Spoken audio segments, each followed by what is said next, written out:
My name is Tara Hymel, and I am the band director at North Corbin Junior High in Livingston Parish. As an educator, I am passionate about every child having the opportunity to learn about and be successful in music. Music is more than just an art form. It's a language, a science, mathematical relationships, and an emotional outlet. Being a part of a band gives students a place to belong, with a place to call home on campus, and a community I refer to as a band family. In our band family, students have a support system. They become a team. They learn, grow, and perform together. Band is a place for students to express emotions through the medium of music. It is my goal for every student to succeed in my classroom because what we do together. Learning a new language like music or learning a new skill set like playing an instrument can be challenging, but I want to see students succeed. I want to see their faces light up when they master a new skill or when the light bulb goes off when a connection is made. I am privileged to foster this almost daily in my classes, and it's why I became a teacher in the first place.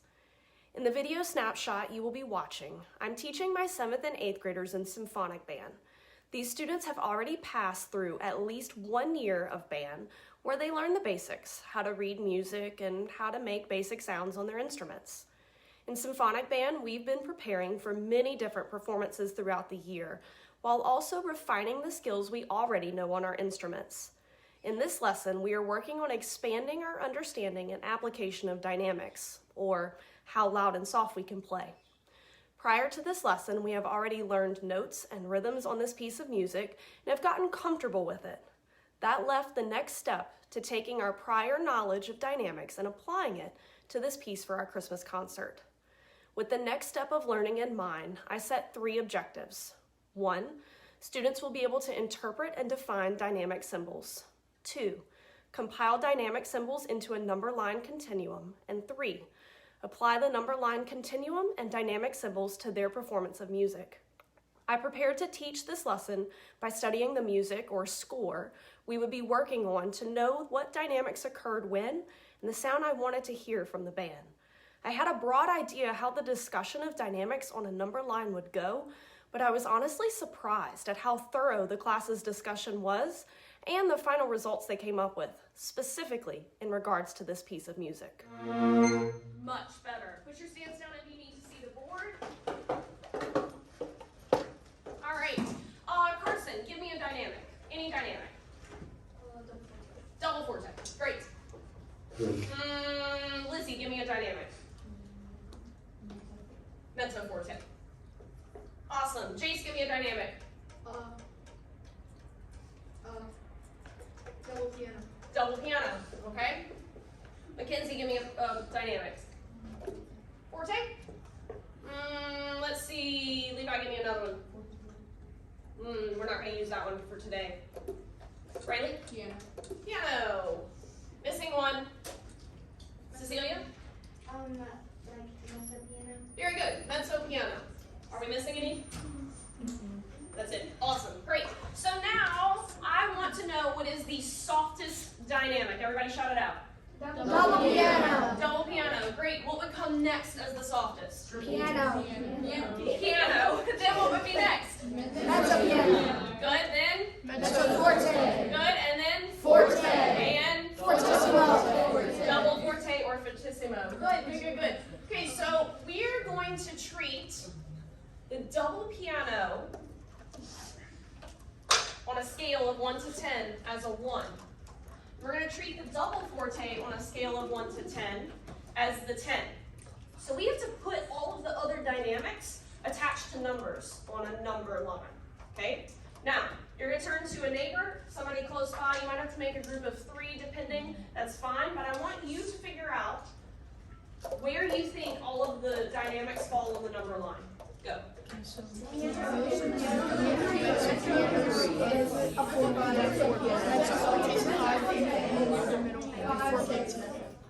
Okay, perfect stopping point.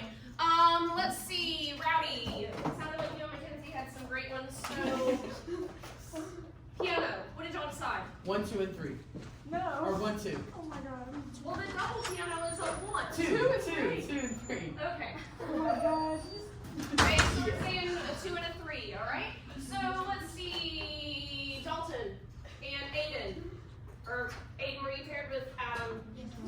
that up. Aiden and Adam, what was your mezzo piano? It was a 4 to 5. A 4 to 5. Okay. Mezzo forte, Cecilia. 6 to 7. A 6 to a 7. Okay, and then a forte. Forte. Go for it, Marshall. 8 and 9. An 8 and 9. Does anybody disagree with this? I feel like. Kind of. I feel like General. One at a time. Quiet, raise hand if you disagree. Jaden. I think mezzo forte would be more of a 5 than Same. but I think they're like what and what. Okay, fair. Claire. I'd say 6 is probably too loud for mezzo forte. That's just my opinion. Okay, Adam. I want to disagree with what she said because mezzo forte is the normal of what we play, and we generally typically tend to play loud because it's easier. Okay, fair. Claire. Chloe.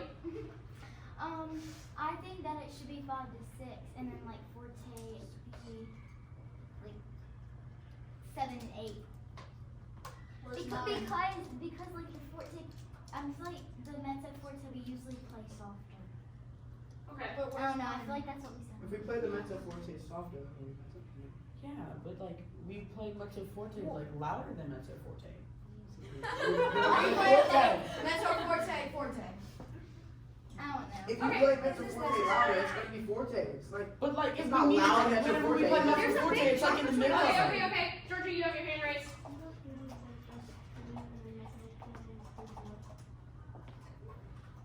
Yeah. Yeah. So here's the thing about dynamics. They're very relative and they can fluctuate and they can change. It's also based on what the audience hears and not necessarily what we hear. And we talk about this all the time where sometimes because we have a large number of clarinets, they're too loud and so they actually have to play softer just to fit within the band. Same thing with the saxophones. But this gives us a pretty good place to be. Now, the debate about whether mezzo forte should be a 5, include 5, it could go both ways. It really just depends on the song. Now, I want you to think about A Torch Was Brought. It's a generally kind of softer, quieter song. Yes? Okay. So do you think that a 6 to 7 mezzo forte is going to fit for A Torch Was Brought? No, I wouldn't No. think. So for this one, for A Torch Was Brought, we're going to go ahead and include 5 with that mezzo forte. Okay? Doesn't always happen that way. So yes, there's kind of a blurry gray area right here, but we want it to be a pretty soft, easy sound. Nothing pushy or too hard. Okay? Can we pretty much agree on this? Yeah. Yeah? Okay, so let's take out A Torch Was Brought. We're going to start at measure 16. Now, correct me if I'm wrong, we already changed a couple of dynamics, yes? Yeah. Yes? Raise your hand if we changed your dynamic. Okay, if we changed your dynamic at measure 16, what is it now written on your page, everybody? Piano. Quiet, raise hand. Explain to me why it's piano. Jace? So for us who tend to be on the louder side, we have to dial it down so that everything else, like the melody and stuff like that, gets Perfect. Mackenzie? So you can hear other instruments coming. Chloe? Because there's a crescendo in 18, so we have to play softer and then get louder. So if Yep. you're already loud. Yep. Last one, Lucas? Since we're the melody, it had to be heard more than the harmony. Very good. Okay, so we're starting at 16. Flute, oboe, you're the melody, so you're the mezzo piano, everybody else your piano. Think about what number that is on your number line. Imagine your air, what it looks like, how far it has to go, how skinny it is. Here we go. 16. 1, 2, 3, 1, and ready.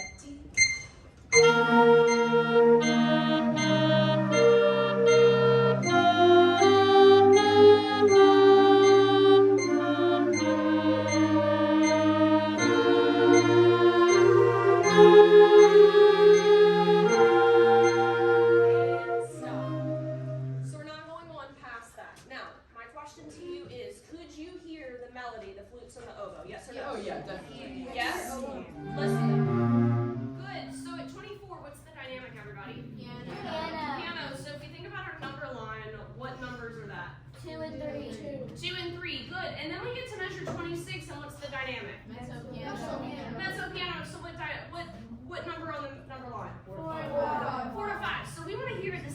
difference from 24. We're going to call 24 a 2. And then we want to get to 23. I'm sorry. Doesn't make sense. 24 is going to be a 2. And then we get to 26 and we want it to be a 4. Let's do 3 measures only. Well, it's really 2 measures plus a held note. So we're going to do 24, 25, and then we're going to hold the first note of 26, and we want to make sure we're getting the dynamic difference. Here we go, 24. 1, 2, 3. This is a 2, and ready. Still a 2. Now a 4. What comes after 26 or in 26? A crescendo. Do you think this is a massive crescendo or a pretty small crescendo? Pretty small. So turn and talk to a neighbor about what the peak, the height of the crescendo, the end of the crescendo. What number should it be on the number line? Go. 6. I say 5.2. Yeah, 5.2. 4. 5.9.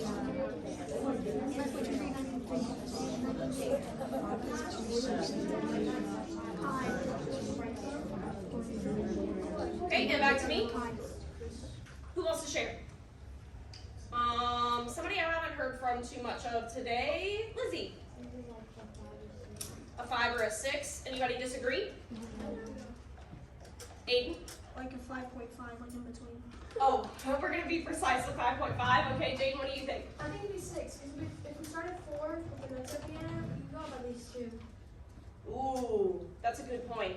Otherwise, it wouldn't really be, you couldn't hear too much. Like, we might hear it because our ears are trained, but we don't know if the audience could hear that crescendo. That's a really good point. Chloe, what do you have? I think 6, and I agree with Jaden. It's a short crescendo. Right now, we shouldn't get too long. Good. Cecilia? I like it with a 5 because like it doesn't need to be too loud because we're going from a 4 to 5 and it's like very soft song. We don't need to be loud and some people may need to go to like a 6. It just depends on every day.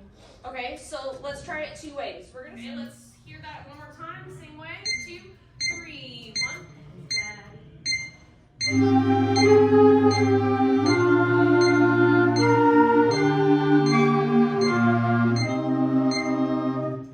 Okay, raise your hand if you like when we crescendo to the 5. Hands down, raise your hand if you like when we crescendo to the 6. I like both. I think the 6, and we hear, it's one of those we hear when it gets to the 5. But I don't know that the audience is going to pick up on it and feel the emotion that comes through that crescendo. I hope you enjoyed the lesson you just watched. As I mentioned before, I was honestly surprised at how thorough the class discussion was to finalize the number line. Students brought up a great point about this particular piece of music being a softer, more gentle piece, so the dynamics need to reflect that and adjust down. If that part of the discussion hadn't taken place, I anticipate we still would have gotten great work done on dynamics for this piece, but it would have been a little loud and maybe harsh at times. The dynamics would have been there though. Depending on how much time we still had in preparation for our Christmas concert, I may have revised the idea to adjust the dynamics down to accommodate the piece in a later lesson. But since they brought it up, we included it now. Their maturity of playing and applying the dynamics was exceptional. So the next lessons would include reviewing that section of music and continuing until the whole piece has the same quality dynamics. The last finishing touches before the performance would be to practice it after school with the full band, since the other half of the band is in a different class. At after-school practice, we would combine what everyone has been doing in their individual classes, listen to the combined product, make small adjustments based on the performance as needed. And after that, we would just get comfortable replicating that consistently, and then we would be ready to go for our Christmas concert. If you want to hear the finished piece all put together at the Christmas concert, check out the additional upload 1.